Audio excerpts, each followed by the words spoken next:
Computer keyboard, you can see that this is the number lock key, so must press this number lock key. Now we have enabled the number lock. Then you can see an alt key on the left side of your keyboard. You must simply press and hold this alt key. You do not remove your finger from this alt key. At the same time, you can simply type here 30.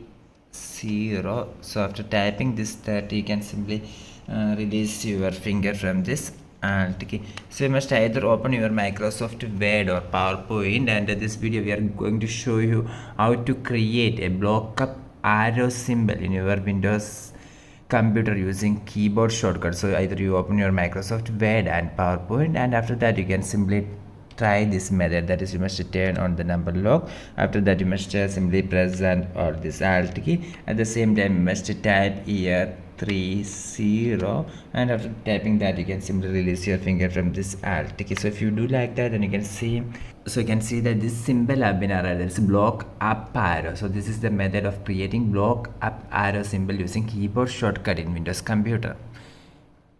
Hope this video is useful. For more videos, subscribe and stay with Engineers Online. Thank you.